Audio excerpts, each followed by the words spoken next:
Mga master, okay lang bang? Huwag niyong skip ang mga ads sa aking mga video kung okay lang mga master. Salamat sa solid na suporta po. Yon, what's up mga masters? Nandito na naman tayo sa panibagong araw, panibagong kabanata na naman ang pagsasama-samahan natin ngayon guys.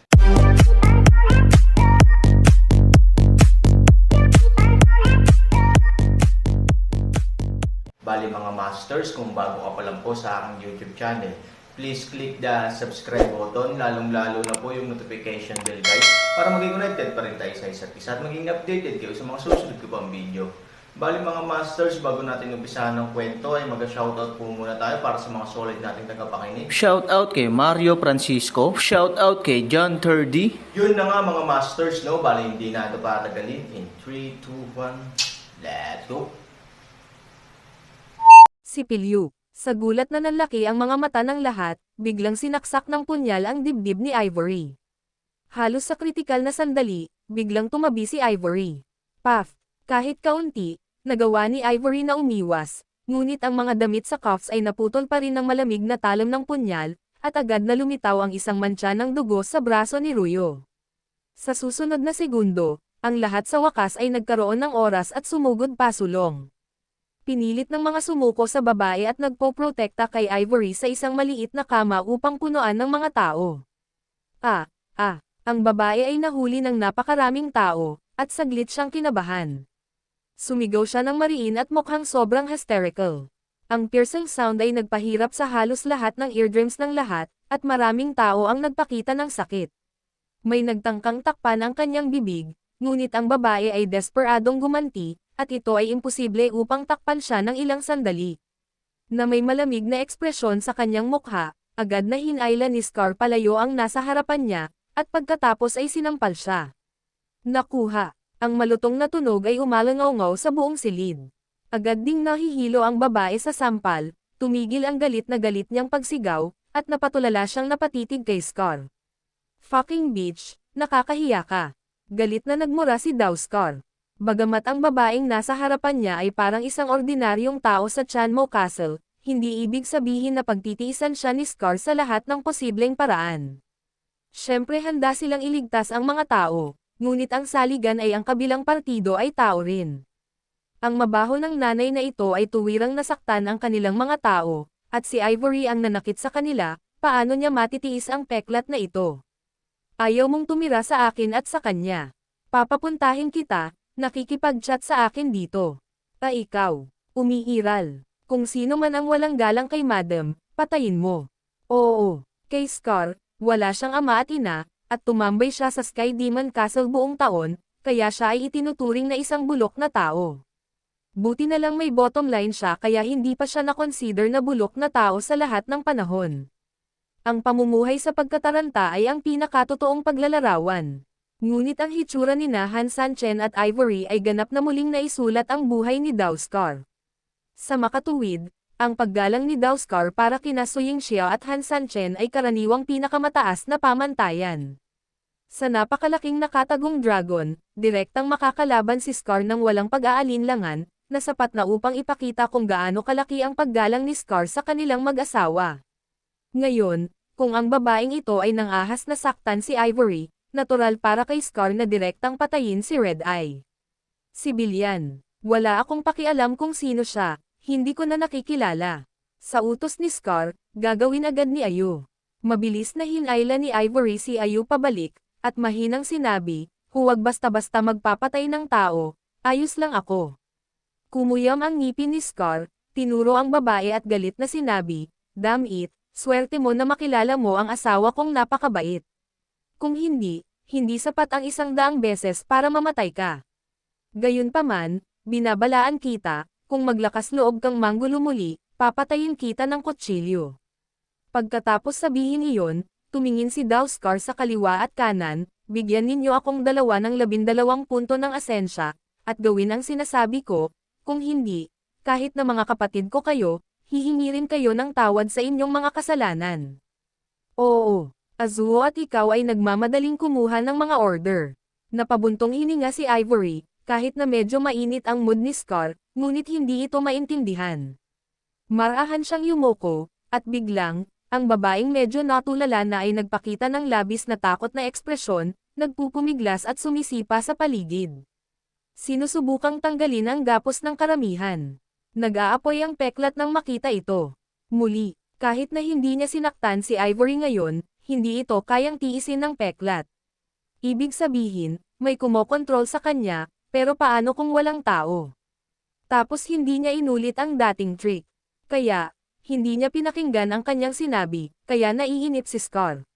Sandali lang. Nang akmang hahampasin na ni Scar ang kutsilyo, biglang sumigaw si Ivory. Ma'am, ano po, hindi po kayo ang tinutukoy ko bilang bata. Buti na lang mabait ang puso mo, pero panahon na para sa iyo. You don't need to worry about this matter. Anyway, I will kill her anyway. If you want to punish the crime, then let it be enough. Pagkatapos sabihin ng peklat, gagawin niya ito.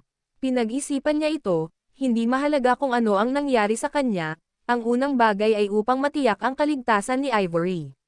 Scar, pansinin mo yung ekspresyon niya. Nag-aalalang itinuro ni Ivory ang mukha ng babae. Kasunod ng paalala ni Ivory, nagmamadaling tumingin si Scar, at sigurado, si Scar ay ganap na natulala sa parehong lugar. May sakit. Tiningnan ito ni Scar ng matagal, at hindi niya mapigil ang bamulong. Mukhang hindi lang siya may sakit, may malubhang sakit din. Tumango rin si Zuo. Ang mahigpit na kumunot ang noo mo, malalim na sumasang-ayon. Noong una, hindi pinapansin ng lahat, pero ngayon, kung titingnan mo, nakakaintriga talaga ang ekspresyon ng babae. Ang mga mata na tinitigan niya kay Ivory ay napakasama, at sa parehong oras, mayroong labis na takot. Ngunit sa kabilang banda, ngayong malinaw na gustong patayin siya ni Dao, tiningnan niya si Scar ng may maamong mga mata, kahit na may napakalakas na paghingi ng tulong. Hindi ba ito kabalbalan? Siya ay napupuot at natakot sa mga nais magligtas sa kanya, at hindi siya natakot sa mga taong gustong pumatay sa kanya, at kahit na naghagis ng lamang sa kanila na humihingi ng tulong.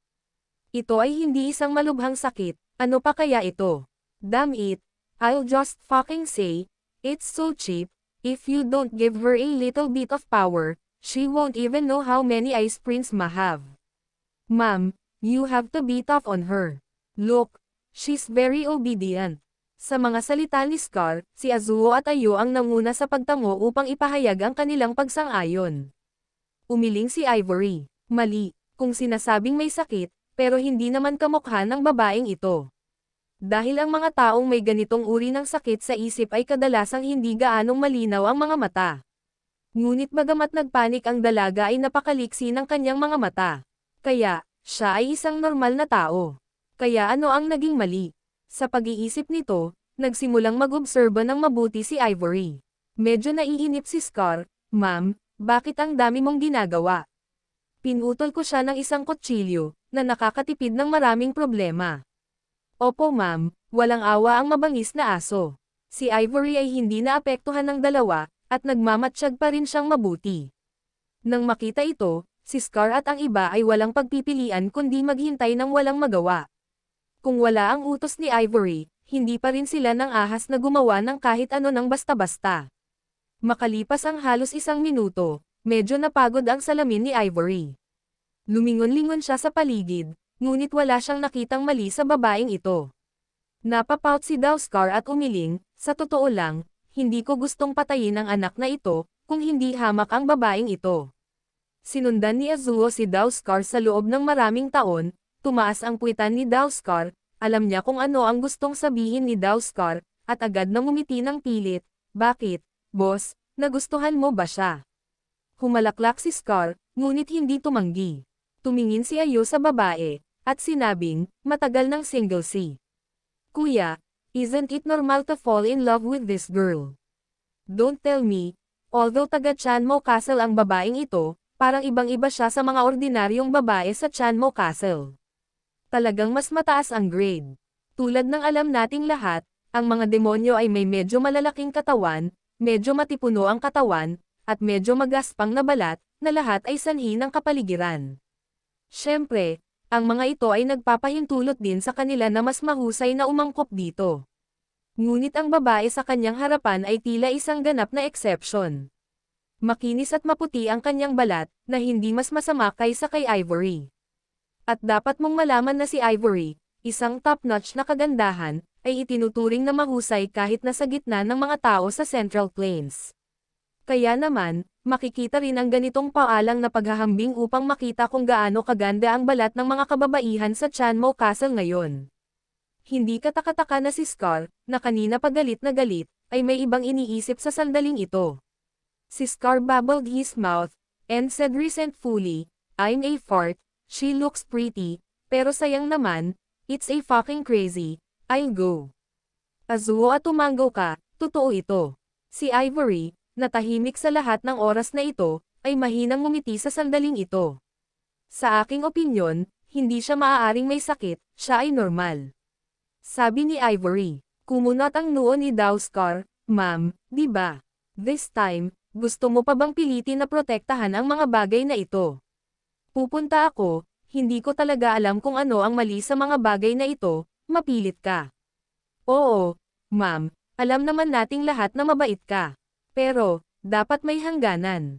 Ngumiti si Ivory. Alam niya na kung patuloy siyang magsalita ng ganito, maaaring tawagin nilang lahat ang kanyang sarili na isang patutot ng Birheng Maria. Gayunpaman, tiyak na hindi siya ang sinabi nila.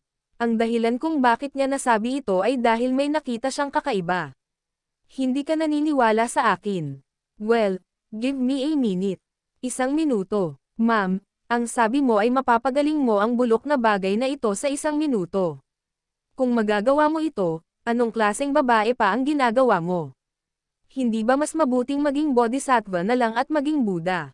"Oo." Ang hindi paniniwala ay nakasulat sa buong mukha ng tatlo. Bahagyang ngumiti si Ivory, "Hindi ako maaaring maging isang bodhisattva, ngunit madali para sa akin na hilingin sa kanya na bumalik kapag siya ay naligaw ng landas." Pagkatapos sabihin ang mga salitang iyon, si Ivory ay direktang nagdala ng isang piraso ng tunay na enerhiya sa kanyang kamay, at sa susunod na segundo, mahigpit na hinawakan ang balikat ng babae at nakuha ang tunay na enerhiya. Mabangis na lumaban ang babae noong una. Ngunit hindi nagtagal, masunurin siyang umupo roon ng hindi gumagalaw, na nagpapahintulot kay Ivory na bigyan siya ng tunay na enerhiya. Pagkatapos lamang ng 10 segundo, binawi ni Ivory ang kanyang tunay na lakas at ang kanyang kamay. At isang kakaibang eksena ang nangyari sa babaeng iyon sa oras na ito. Ang tila patas na balat ay mabilis na nagsimulang tumanda at kulubot, at nang ang kaputian ay kumupas, ang mayberg dilaw na kulay ay nagsimulang umakyat sa lahat ng bahagi ng katawan. Siya ay, pagtanda, sa bilis na nakikita ng mata.